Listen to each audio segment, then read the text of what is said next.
Kisah seorang pria yang terlahir dari keluarga kaya raya, namun dari kecil dia sudah tertarik dengan dunia wirausaha. Dari situlah dia memanfaatkan warisan untuk memulai usahanya. Dan inilah kisah perjalanan hidup Lee Byung-chul.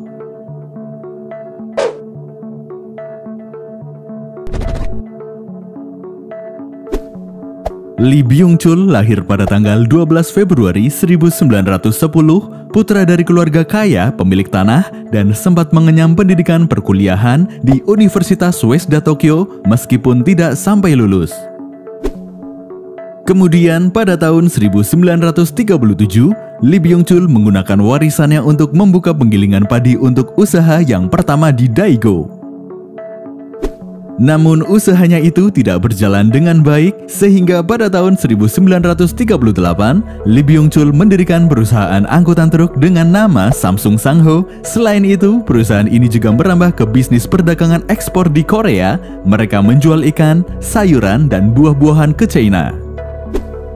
Lee rutin bolak-balik ke Tokyo untuk mempelajari manajemen bisnis Jepang untuk pengembangan bisnisnya. Dia juga mencari karyawan yang potensial serta mengembangkan sumber daya manusia orang-orang tersebut. Selanjutnya, setelah Perang Dunia Kedua berakhir, Lee mendapatkan bantuan dari pemerintah Korea yang sedang melakukan pembangunan di segala bidang. Kesempatan itu digunakan oleh Lee untuk mengembangkan bisnisnya ke sektor petrokimia, pembuatan kapal, dan pesawat terbang. Perusahaan itu berkembang dengan pesat dan Lee kemudian memindahkan kantor pusatnya ke Seoul pada tahun 1947.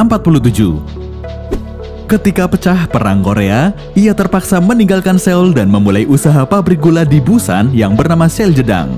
Dan itu adalah pabrik gula Korea Selatan pertama. Setelah itu, Lee bekerja sama dengan bos Yosung di perusahaan Samsung Trading Corporation yang kemudian berganti nama menjadi Samsung C&T Corporation, tapi kerjasama itu tidak berlangsung lama karena perbedaan gaya manajemen. Kemudian Samsung mengembangkan kembali bisnisnya ke bidang keuangan, asuransi, pupuk, dan juga semen. Setahun kemudian, Samsung kembali ekspansi bisnis, kali ini merambah ke sektor ekspor-impor, senjata, dan kebutuhan lainnya untuk menyuplai kebutuhan Perang Korea. Setelah Perang Korea selesai, pada tahun 1954, Lee mendirikan Seilmogic dan membangun pabrik wol di Chimsandong, Daegu. Dan itu adalah pabrik wol terbesar di negaranya. Perusahaan berkembang dengan pesat menjadi perusahaan besar yang memiliki berbagai bidang usaha. Pada akhir 60-an, Samsung Group mulai masuk ke dalam industri elektronik. Produknya antara lain adalah TV hitam putih, namun masih kalah saing dengan produk Jepang. Selanjutnya, pada tahun 70-an, untuk meningkatkan kualitas produk dan meningkatkan pemasaran, Samsung bekerja sama dengan Sanyo dan menghasilkan kembali TV hitam putih yang lebih bagus. Kemudian, agar perusahaan bisa berkembang dengan pesat, perusahaan membagi tugas kerja dalam bentuk divisi-divisi elektronik, di antaranya Samsung Electronics Co. Device, Samsung Electromechanical Co., Samsung Corning Co., dan Samsung Semiconductor and Telecommunication Co., dan membuat fasilitas di Suwon. Perkembangan Samsung terus berlanjut. Pada tahun 1980, perusahaan yang diakuisisi Hanguk Tongsin Jeonja di Gumi mulai membuat perangkat telekomunikasi. Produk awalnya adalah switchboard. Berawal dari produk tersebut, Samsung mulai memproduksi telepon dan fax dan akhirnya menjadi Samsung's Mobile Phone Manufacturing. Dari pabrik tersebut, Samsung telah menghasilkan lebih dari 0,8 miliar ponsel sampai hari ini. Perkembangan perusahaan yang begitu cepat dan menguasai di berbagai bidang usaha membuat Samsung menguasai sebagian besar sektor ekonomi Korea.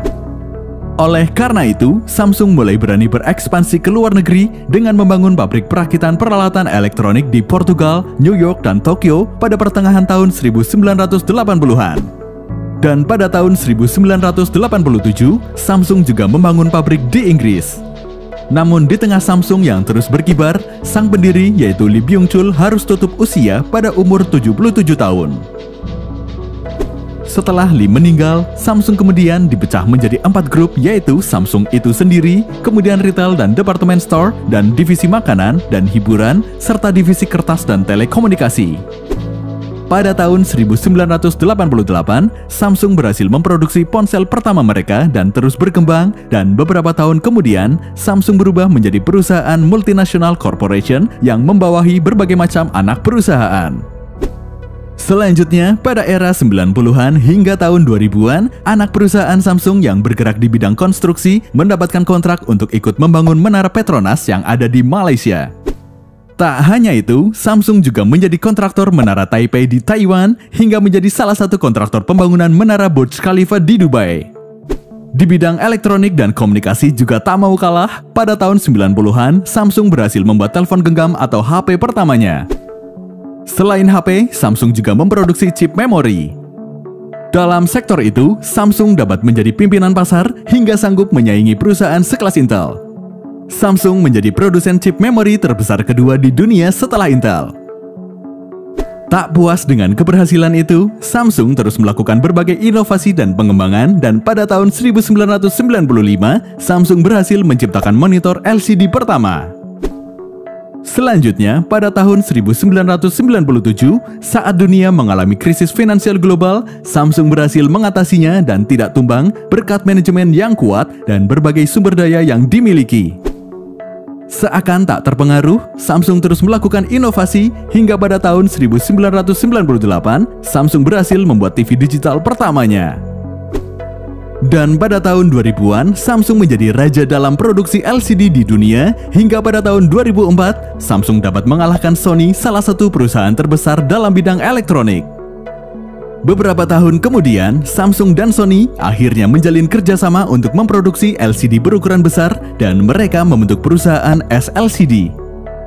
Dalam hal promosi dan juga CSR, Samsung juga tak tanggung-tanggung dalam melakukan ekspansi. Samsung memilih menjadi sponsor resmi klub sepak bola terkenal asal Inggris yaitu Chelsea. Pada tahun 2008, Samsung mulai merambah ke bisnis smartphone dengan beberapa rekanan, hingga pada April 2009, Samsung berhasil merilis smartphone yang berbasis Android pertamanya, yaitu Samsung 7500.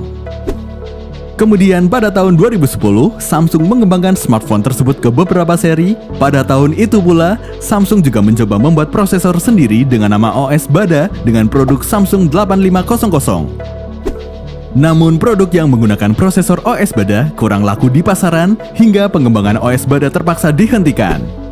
Samsung terus memproduksi smartphone berbasis Android dengan berbagai tipe sehingga pada tahun 2012 Samsung menjadi raja smartphone di dunia. Selain bisnis smartphone, Samsung juga melebarkan sayap ke industri biofarmasi pada tahun 2010.